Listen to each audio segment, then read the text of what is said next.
Recording in progress. इच्छारे एठारे एकत्रित ହେଇଛେ आदरणीय भागवतम विषय आमे देखुचे जे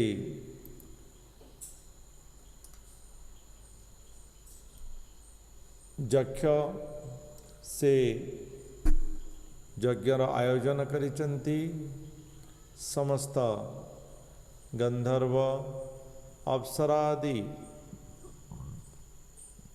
देवा देवी माने से यज्ञ को रथ मार्ग रे गति करुचंती सती ताहाको देखी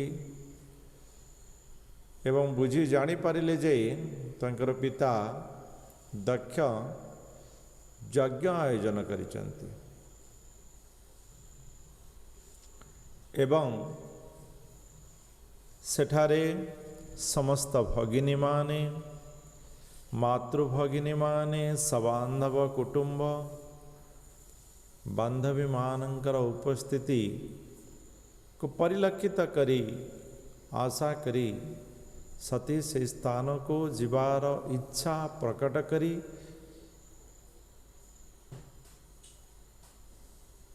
स्वामी शिवं को निवेदन करिचंती शिव वास्तव में दक्ष जो शरीर अभिमानी हुई बिना कारण रे शिवं को अपमानित कला एवं मन भितर क्रोध नहीं जो वाक्य समस्त आगरे कहीगला ताहा बोधहुए सतींका पाई मध्य व्यवहार हो पारे जेहेतु सती हेउचंती शिवंकर पत्नी एवं दक्ष हेउचंती देहाभिमानी किंतु सतींकर विचार बोधहुए एया थिला जे पिता सती को देखिला परे निजर देहाभिमान मुक्त हेबे एवं से समस्त कथा को भूली जाई सती को आपणे नेबे एवं समस्त विषय बा पूर्व विषय जहा किछि ता सब सेठारे समाप्त हो जिवो यह चिंता करी सती शिवंकर कथा को अमान्य करी शिवंकर मना को अमान्य करी से कण कले ना पित्रालय को जीवापाई प्रस्तुत हेले एतिकी नुहे शिवंकर मना करिवार विषय को से क्रोधान्वित होई क्रोध भाव रे शिवं को देखुचंती वर्णना ए प्रकार मैत्रेय मुनि करिचंती जे सती अतिशय क्रोधान्वित होई से पति को यही प्रकार पुलकित नयन रे से देखुचंती सते जेमिति सी से क्षणी से दृष्टि रे से पुलकित दृष्टि रे शिवं को ध्वंस करदेवे वास्तव रे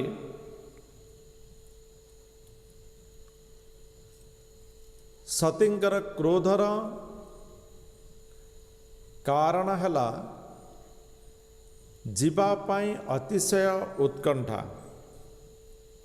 पित्रालय को जीवापाई अतिशय उत्कंठा एवं से उत्कंठार परिणति स्वरूप यही प्रकार एक स्थिति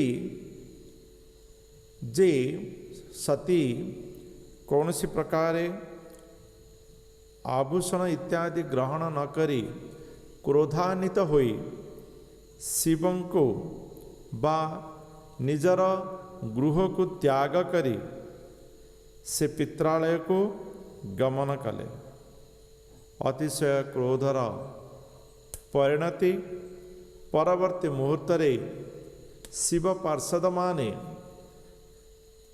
सतींकर पश्चात गति करी सती को वृषभ उपरे बसाई यथामान्य पित्रालय को जीवा निमंते कन्यार आवश्यक समस्त विषय को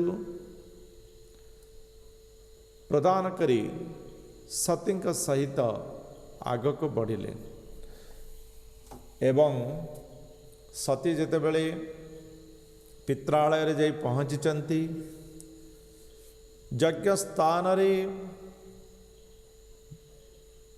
ब्राह्मण देवता समस्तंकर उपस्थिति अच्छी विभिन्न प्रकार यक्ष गंधर्व अप्सरा राजराजुडादि समस्त उपस्थित अच्छन्ति किंतु कही हेले सतींकर उपस्थिति रे आनंदित देखागला नहीं। केवल भगिनी माता एवं मातृभगिनी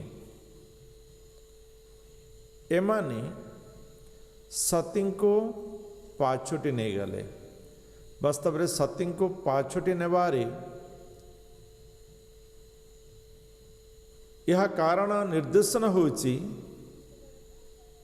जे परिवेश परिस्थिति से माने बुझी पारिथिले एवं से प्रकार परिवेश परिस्थिति रु सती को दूरी रखिबा पाई से माने कौन कले ना सती को विभिन्न प्रकार उपहार वस्त्रादि खाद्यादि प्रदान करी सतींकर मन को वास्तविक कथारू दूरी रखिबार जो प्रयास करथिले किंतु सतींकर मनटा पिता दक्षंग पाखरे थिला। से लक्ष्य करि पारुथिले जे दक्ष सतींकर उपस्थिति रे आनंदित नथिले प्रति आनंदिता से सती को एक प्रकार घृणा चक्षु दृष्टि रे देखुतिले।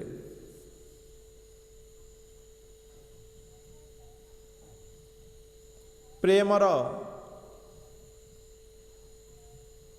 अली अली कन्या सती को से घृणा दृष्टिर जो निपात थिला घृणा दृष्टि जो देखुली ताहा सती अति सहजरे अनुमान करि पारिथिले एवं से पितांक पाखको आसीचंती यज्ञ स्थल रे उपस्थित पिता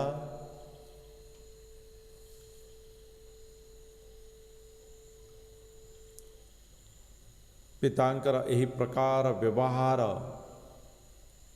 किसी प्रतिरोध करिचंती से शिवंकर वास्तविक कथा को से मने पकईचंती जे सती देहाभिमानी आत्मज्ञान शून्य व्यक्ति दक्ष से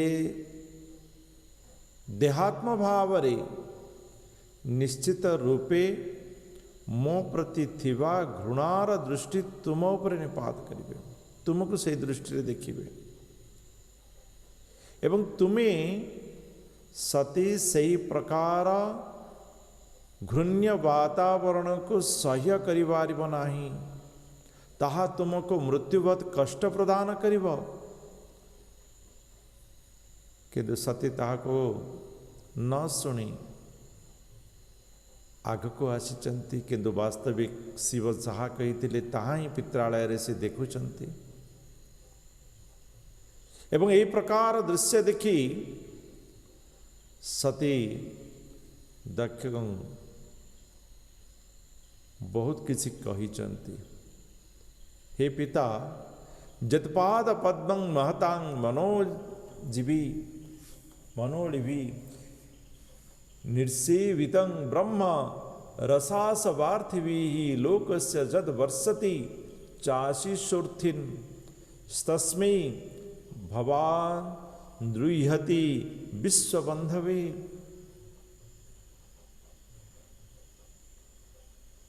ज्यों दिव्य आनंदर मकरंद को प्राप्त करवा पाए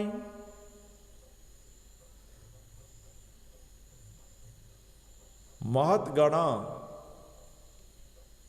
जो शिवंकर पाद पदरे मनोनिवेश करिथांती जो पद्म पादर मकरंदरी दिव्य आनंद प्राप्ति होता है।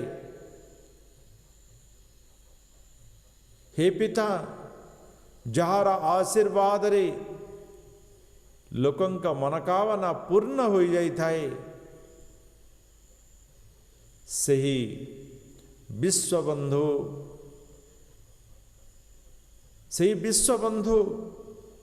जार समस्त केवल बंधु ही अटंती जी समस्त को समान दृष्टि देखी थाए जी समस्त को आत्मीयतार सहित ग्रहण करि थाए सही प्रकार शिवं को आपण द्रोह करुचंती। आपण केउ प्रकार शिवं को द्रोह करुचंती ताहा आपण ज्ञात करिवा आवश्यक सेतिके नहीं किंबा शिवाख्यम अशिवं न विदुस्तु न दन्ये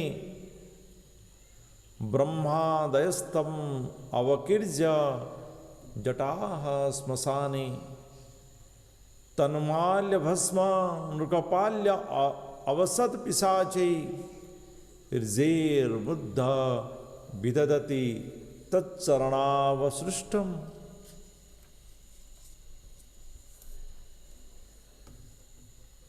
जो शिव श्मशान रे रहंती श्मशान रे थिबा भूत प्रेत पिशाचंग सहित से वास करंती सेमानंग सहित संग करंती सेमानंग सहित जहार प्रतिनित्य दर्शन सही शिव मस्तकरे जटा धारण करिचंती सर्वांगरे भस्म विलेपित हितांती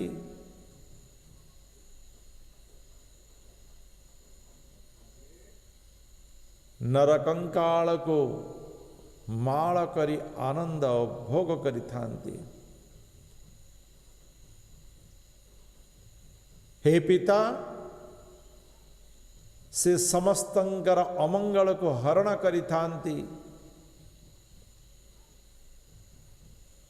समस्त अमंगलर हरणर कारण हेउचंती शिव तेणुत जगत तंको आख्या देची शिव शिवाख्य से जगत ताहांको शिव वा मंगल मूर्ति रूपरे जानी थाए।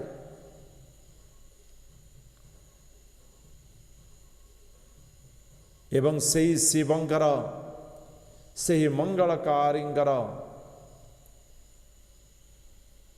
पदरेणु समस्तंगर अमंगल को नष्ट करी दी थाए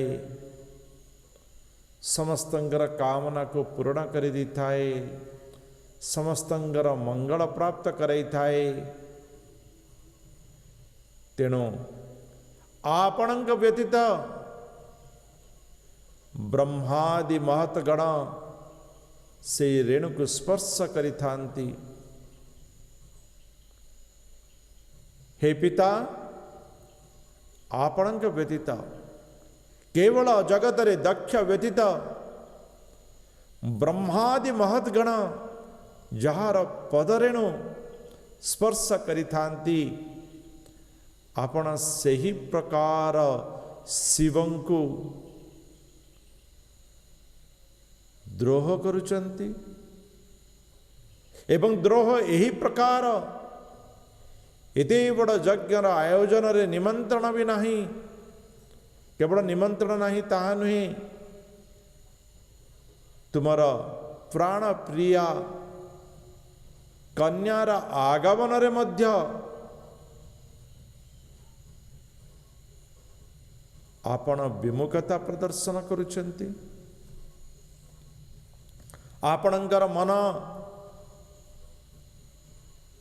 आविड़ हो जाइए, आपणकर मन नष्ट हो जाइए। आपण यही प्रकार एक मन जो मन रे आपण सही शिवं को घृणा करुचंती, शिवंकर दोष दृष्ट करुचंती, ये केवल तुम्हारा अभिमान रा कारण। यह केवल तुम्हें वास्तवता को न जानी पारिथिबा अज्ञान रा कारण अटे।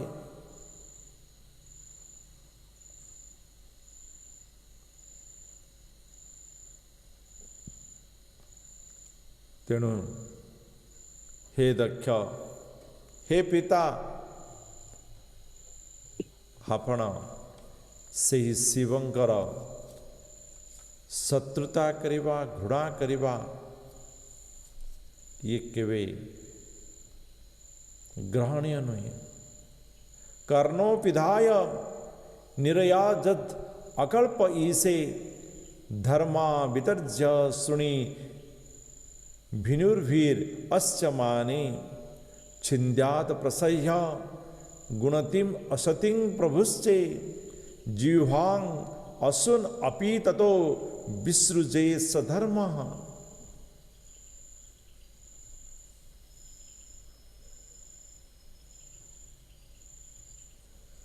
धर्म रक्षार ध्वज धारण करी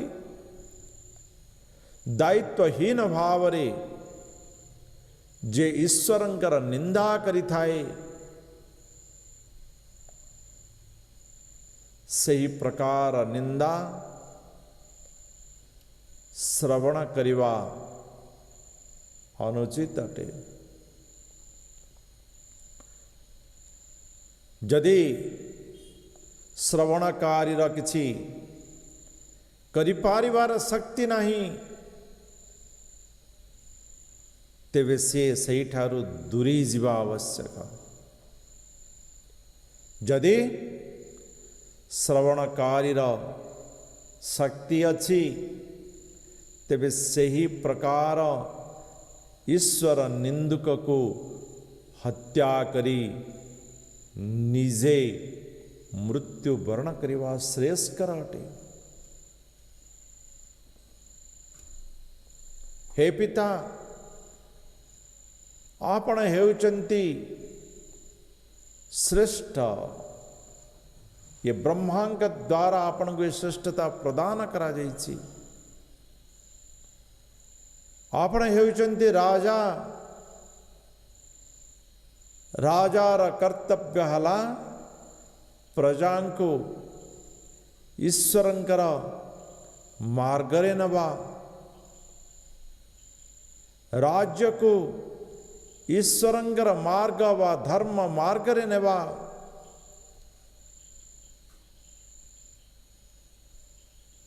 राजा अधर्मी हेबा कौन सी मते जगतर मंगल पाई उचित नहीं। अधर्मी राजा प्रजांकर नष्ट करी थाए।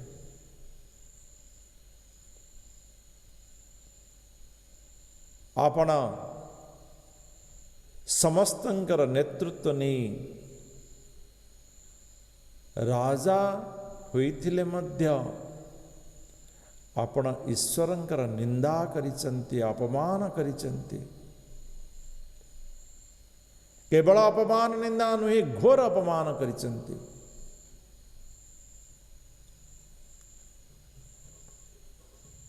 एवं शास्त्र विधेय अटे जे ईश्वरंकर निंदा करि थाए से स्थान रे रहिबा ही अनुचित अटे।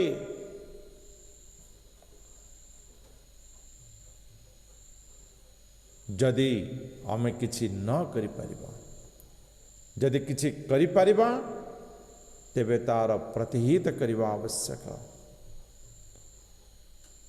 अधर्मी को तारी बलरे ताको नष्ट करिबा ये आवश्यक अटे। ये माता सतींकर शास्त्र गुण दक्षकों को से देइछन्ति। अधर्मी राजा ये सदाबले समस्त पाई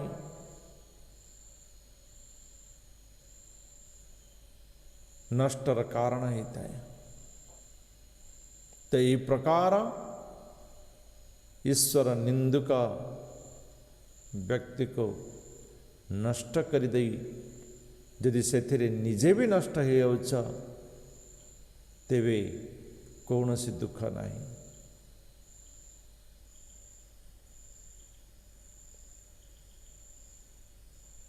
ईश्वरंकर निंदा करुथिया व्यक्तिर कौन हेबा उचित या सती दक्ष को जणई देले। अर्थात दक्षकर जो सजा बा दंड प्राप्त करने पई योग्य से विषय सती कहीदेले। जितेबले निर्णय अच्छी कारण भी रहिबा आवश्यक एवं कारण सहित सती समस्त विषय को वर्णना कले। अतस्तवोक्तनम इदं कलेवरं न धारयिष्ये सितिकंठ गहीणः कंठस्य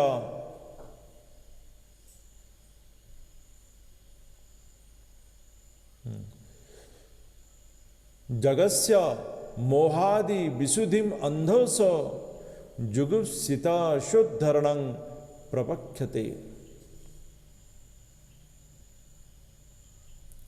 हे पिता, तेणु शिव निंदुक आपणंक ठारू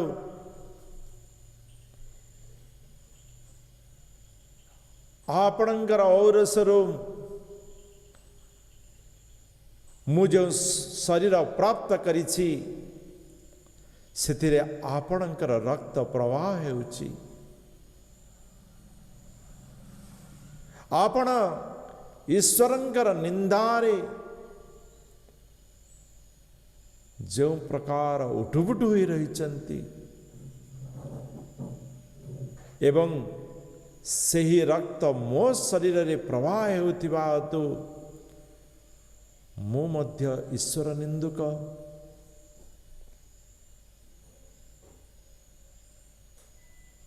जो प्रकार विषाक्त खाद्य मनुष्य खाई थाले बा कौन सी मते जदि विषाक्त खाद्य मनुष्य ग्रहण करिने कौन हुए इंडाइजेशन हुए। आपण मैंने जानी फूड पॉइजन हो गला डॉक्टर पाक जी से कौन कर वोमिटिंग करने फर्स्ट चेष्टा करनब कहीं से जो विषाक्त खाद्य यदि बाहर को आसीगला तेबे ता बहुत उचित। तेणु सती कहते आपणकर जो विषाक्त रक्त मो भितर प्रवाहित होउची शिव निंदुक होई ईश्वरंकर निंदा करी आपण जो विषाक्त होइचंती एवं से विषाक्त रक्त जेहेतु मो हृदय रे मोर शरीर रे प्रवाहित होउची, हे पिता मु एही रक्त को ही नष्ट करि देबा को चाहूची।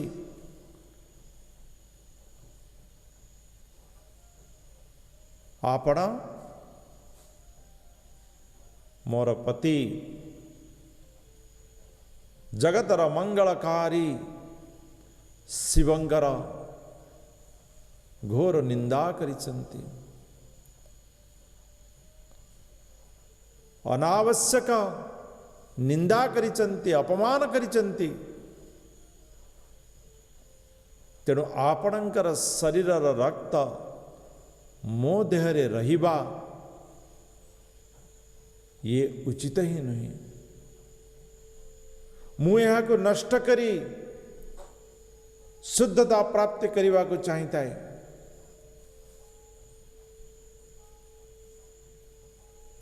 पितांकर रक्त संतान पाखरे रहता है एवं यही प्रकार पापर रक्त मु पाखरे रखा को चाहू नहीं। न वेदवादान अनुवर्तते मति स्व एव लोके रमतो महामुने जथा गतिर्देव मनुष्यो पृथक स्व एव धर्मेण परं क्षिपेत स्थितः।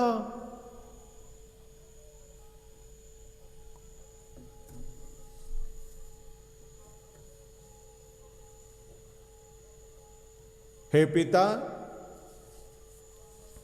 मुनिगण महर्षिगण निजर मन को वास्तव वाद विवादर परिस्थिति भितर रक्षा करी सदाबले मनरे निजर कर्तव्य कर्मरे आनंद प्राप्त करिथांती। जो माने वास्तविक मुनिगण, जो माने साधु, से माने वाद विवादर ऊपर को उठी निजर कर्तव्य कर्म करी से माने आनंद प्राप्त करिथांती। किंतु आपण निजर कर्तव्य को तो करि नाहंती, किंतु वाद विवाद भितर निजर मन को लिप्त करी यही प्रकार एक अनिष्टर वातावरण सृष्टि करिसंती। तेणु हे पिता, आपण शास्त्रानुजाई आपण साधु ही नुहंती।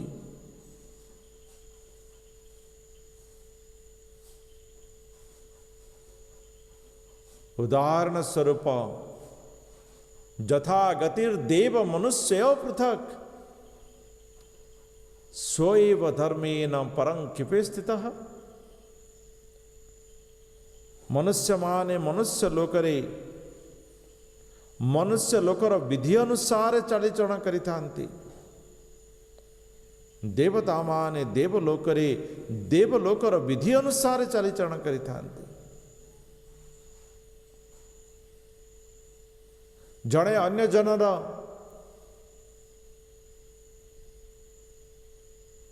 आक्षेप करिवा ये अनुचित अटे। निज निजर कर्तव्य भगवान स्थिर करिचंती एवं जड़े अन्य को आक्षेप न करी वास्तविक भगवत प्रदत्त कर्म को स्वीकार करिवा एवं सही कर्म रे भगवान निकट को रास्ता करिवा ये होची वास्तविक जीवन साफल्यता।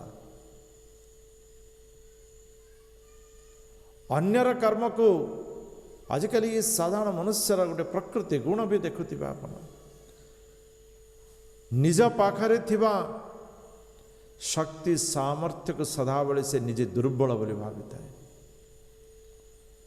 से कम बोली भावी थाए, असुंदर बोली भावी थाए, भगवत कृपा विहीन बोली भावी थाए, मो भाग्य रे नाई बोली कही थाए।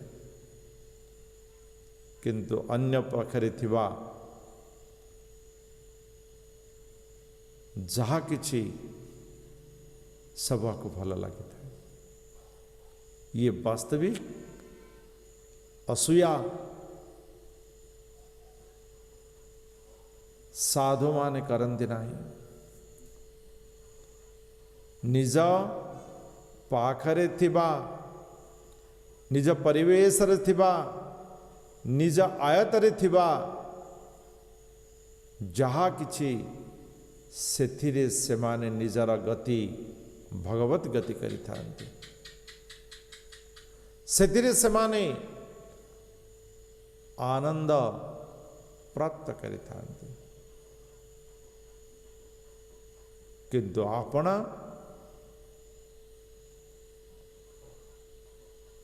भगवत कर्मरे हस्तक्षेप करिचंती भगवत कर्मरे आपण ईर्षा करिचंती देव देव महादेव को आपण ईर्षा करिचंती हे पिता आपण मो पति महादेवंकर निंदा करिचंती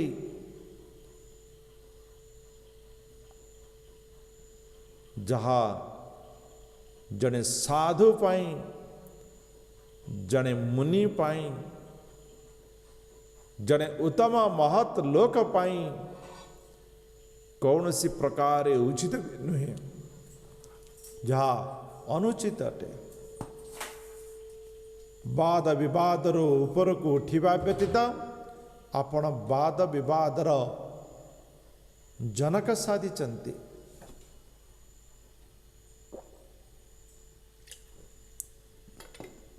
तेणु आपणकर औरसरु जन्मित कारणरु जो रक्त मो देहरे प्रवाहित हेउछि ताहा रहिबा मध्य अनुचित अटे कर्म प्रवृत्तं च निवृत्तं उप्यतम् वेदे विविच्य भयलिंगमाश्रितं विरोधि तत् जोग पदेक कर्तरी द्वयं तथा ब्रह्मणि कर्म नर्सति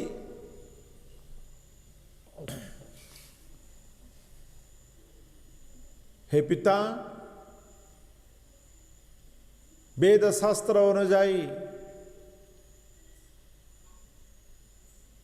किसी व्यक्ति सेमाने कर्म रे व्यस्त रही थांते भौतिक कर्मर आसक्ति रे युक्त रही थांते निजर भौतिक कर्म को ठीक भाव से माने संपादन करि थांते एवं किछि जना कर्म को त्याग करी भगवत मार्ग को जाई थांते वेदर दुई प्रकार वर्णना अछि भगवान के निमंते का कर्म करी कर्म मार्ग रे बा कर्म को त्याग करी भगवान के निमंते उभय भगवान के निमंते किंतु मार्ग दुई प्रकार सेमानंकर लक्षण मध्य अलग अटे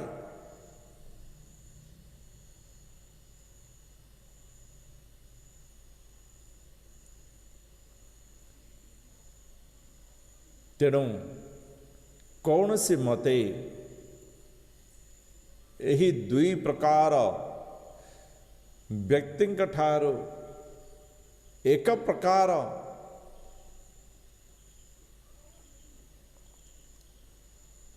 लक्षण आशा करिबा बा एक प्रकार देखिबा ये अनुचित अटे ये अनुचित अटे जड़े व्यक्ति कर्म रे लिप्त रही अपन जानी परिबे नाही कर्म योगी हुई से जो प्रकार भगवान ठारे समर्पित रहता है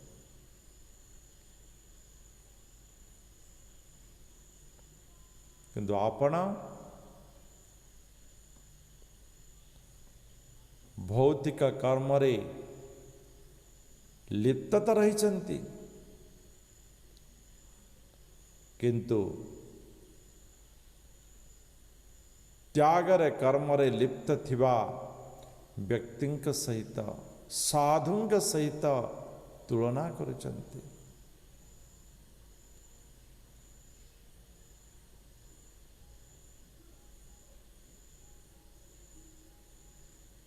ଆପଣ ଯେଉଁ କର୍ମରେ ଲିପ୍ତ ରହିଛନ୍ତି ସେ କର୍ମ ଭଗବତ କର୍ମ ହୋଇ ରହିଲା ନାହିଁ। ତାର କାରଣ ହେଲା ମା ବହ ପଦବ୍ୟ ପିତରସ୍ମତ୍ ଆସ୍ଥିତା ଯା ଯଜ୍ଞ ଶାଳାସୁ ନ ଧୂମ ବର୍ତ୍ମଭି ତଦନ୍ନ ତୁପ୍ତିର୍ ଅଶୁ ତ୍ରୁଭୀଡ଼ିତା ଅବ୍ୟକ୍ତ ଲିଙ୍ଗା ଅବଧୂତ ସେବିତା। हे पिता, आंभे माने अमर परिवार आवरी कहते सती, हे पिता आमे माने ऐश्वर्यर अधिकारी अटू। तो कहवा को गले जक्ष पाखरे दक्ष अति धनशाली थिले एवं समस्त भितर श्रेष्ठ ये ब्रह्मा निर्णय करथिले, तेणु सी ऐश्वर्य प्राप्त करथिले मध्य।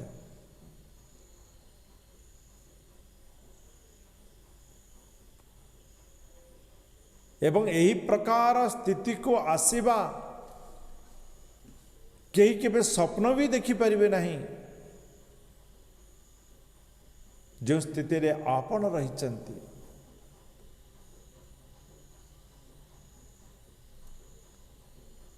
किंतु आपणकर कर्म प्रवृत्ति एवं निवृत्ति शून्य अटे। वास्तव रे व्यक्ति प्रवृत्ति युक्त व निवृत्ति युक्त है आवश्यक अटे। उभय क्षेत्र रे सी भगवान निकट रे समर्पित है आवश्यक अटे। कि आपण भगवान को समर्पित न होई गर्व अहंकार युक्त होई यज्ञानुष्ठान करुचंती। जो यज्ञ रे बलिर विषय रही थाए, यज्ञ शेष में बलिदान दिया जाए थाए, त्यागर परिपूर्णता रही थाए। जो यज्ञ भगवान के निमंत करा जाए थाए, भगवान के निमंत उद्देश्य रे त्याग करा जाए थाए, भगवान के निमंते भौतिकता को त्याग करा जाए थाए।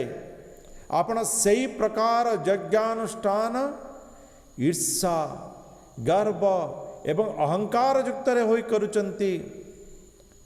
तेणु ताहा केवल सकाम कर्मर प्रतिफलन अटे। एथिरे केवल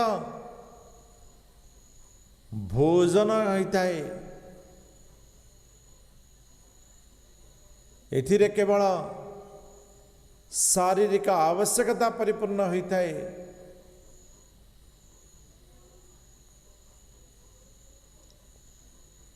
एथिरे केवल भौतिक आत्म बड़िमा होता है।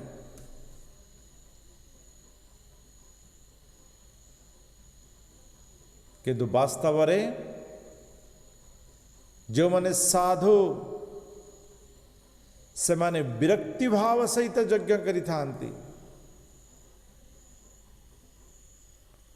से माने यही सब ऐश्वर्य प्राप्त दूर रही थांती। किंतु आपण जो यज्ञ करुचंती सेथिरे साधुता नहीं, सेथिरे ईश्वर निंदा युक्त होईछि। तेणु आपण निश्चित रूपे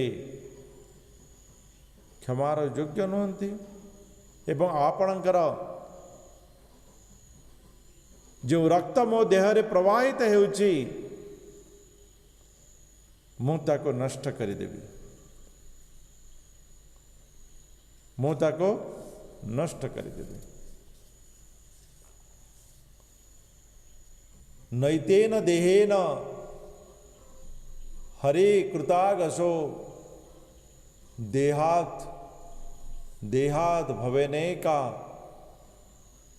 भवनाक मलंग कुजन्मना क्रीडा ब्रीडा मामावृत भुजना प्रसंगत स्तजन्मधीर जो महताम अवध्यकृत। हे पिता, आपण से शिवंकर पद्मपादरे अपराधी अटंती एवं मु अति निर्लज मु निंदित जे आपणक परि पिता को मु प्राप्त करिछि एवं आपणकर परि एही निंदित पापी शरीरर रक्त मो देहरे प्रवाहित करुछि।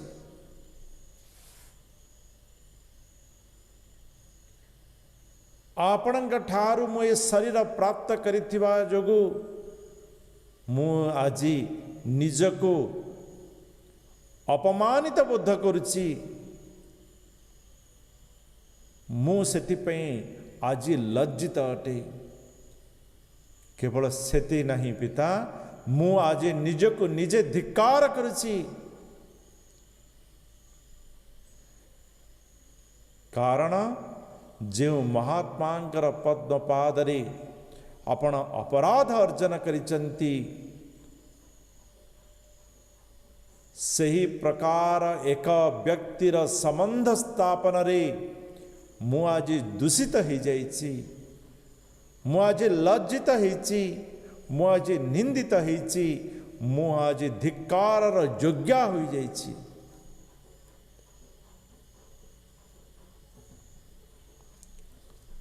गोत्रं त्वदीयं भगवान वृषध्वज दाख्यायणीत्याह जदा सुदुर्मनाः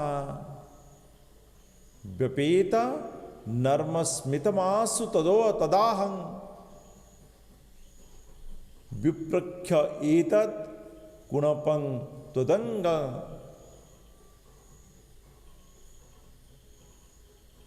त्वत् अंगलम।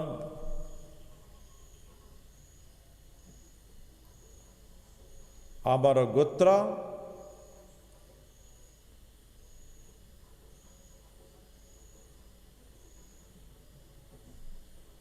एवं आमर कुल अनुसार जेतेबेले शिव मते दाक्षायणी बा दक्षंकर कन्या बोली संबोधन करिथांती, हे पिता मु बहुत आनंद उपभोग करिथाए, हर्षित होइथाए। पतिंक द्वारा पितृगृहर संबंधित नाम को जेतेबेले उच्चारण करा जाय थाए,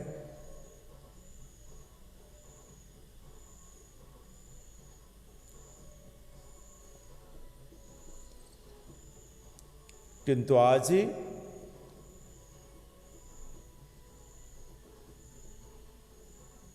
यही परिस्थिति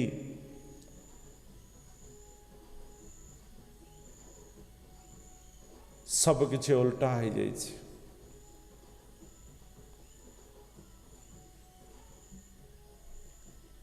आज मो पाई दाक्षाणी नाम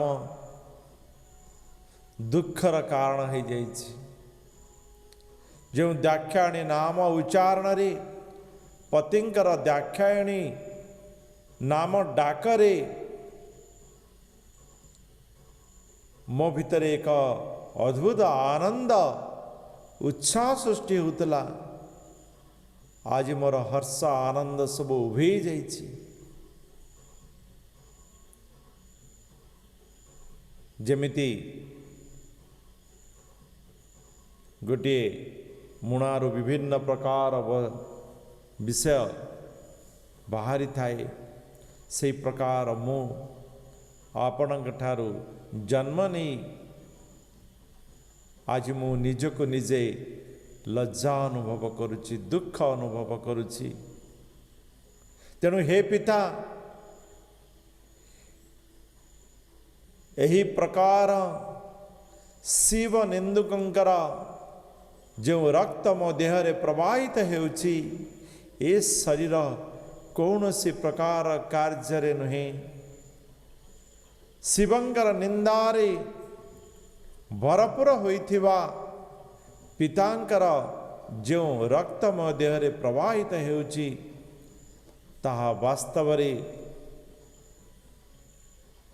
मते आज लज्जित मते आज निंदित करुछि। यही प्रकार सतींकर उवाच यही प्रकार सतींकर भर्सना पितांक प्रति एवं शिवंकर कथा को मने पकई सती निज निज भितर से आंदोलित हेउचंती निजको निजे से आज मृत्युवरण करिसंती। जो शिवंकर कथा को अवज्ञा करी सती आसीथिले केवल पित्रालय रे से पितांक ठारो आनंद प्राप्त करी से सब को भूले देवे से सब दुख कष्ट ईर्षा द्वेष को नष्ट करी देवे आज सब किछि उलटा हो जाइछि। पितांक द्वारा से आनंद रु मुक्त होइचंती एवं शिवंकर आनंद को से ठुकरे दीचंती।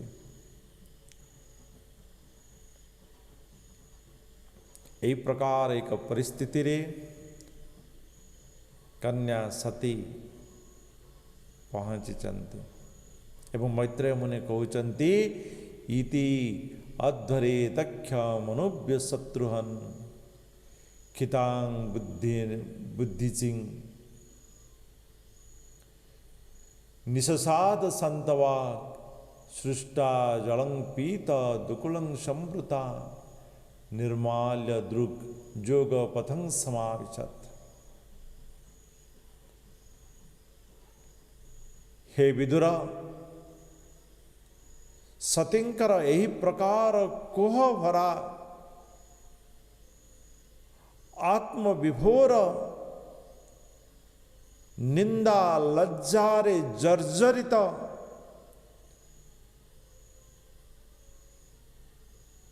से शरीर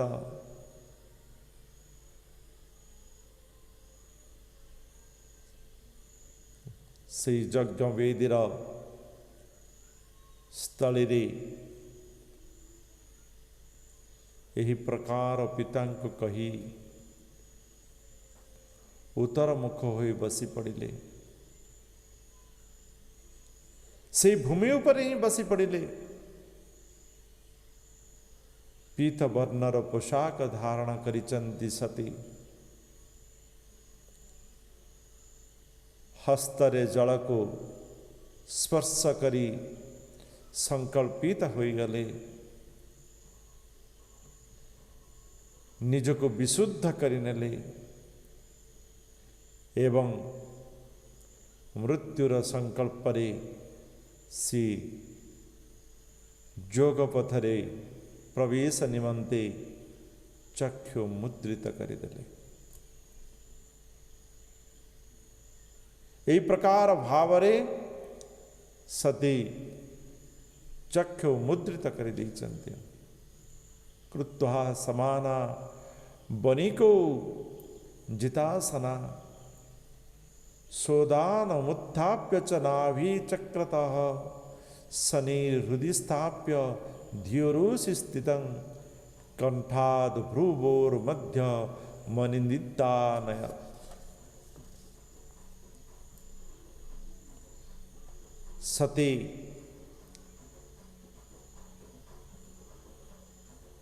से ही जोगर क्रमरु आग को बढ़िले उपयुक्त योगासन एवं प्राणायाम द्वारा प्राणवायु को ऊर्ध्वमुखी करिदेले नाभि देशरे समस्त वायु समान भाव होइगला एवं धीरे धीरे प्राणवायु बुद्धि द्वारा नाभि देशरु हृदयस्थ चक्र को एवं तत्पर से कंठमार्ग को उत्तोलित हला एवं से भ्रू मध्य प्रवेश कला आज्ञा चक्र से प्रवेश कला तापर कौन हला एवं स्वदेहं महतां मह्यसी मृत्यु समारोपितं अंगमादरात् जिहासति दक्ष रुक्खा मनस्विनी दधार गात्री स्व नीलाग्निधारणाम्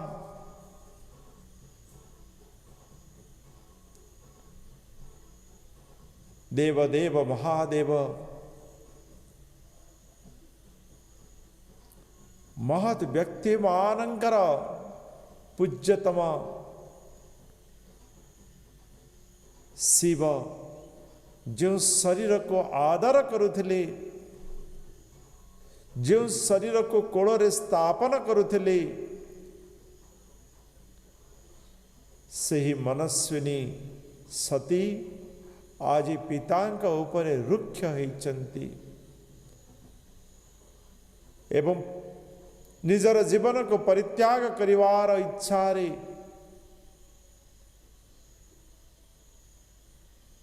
से अवयव अग्नि मध्य रे वायु को रुद्ध करिनेले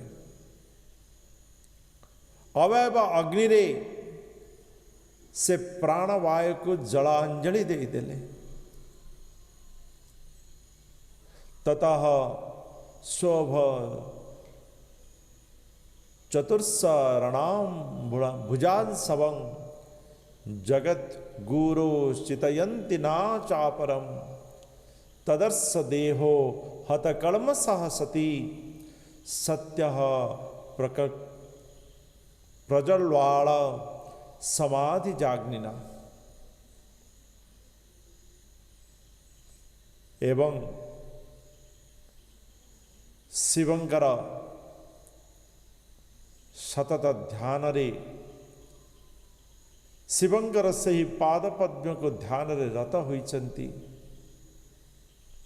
यही प्रकार भाव रे समस्त प्रकार परिवेशर समस्त प्रकार परिवेश स्थिति रो शक्ति मुक्त होइचंती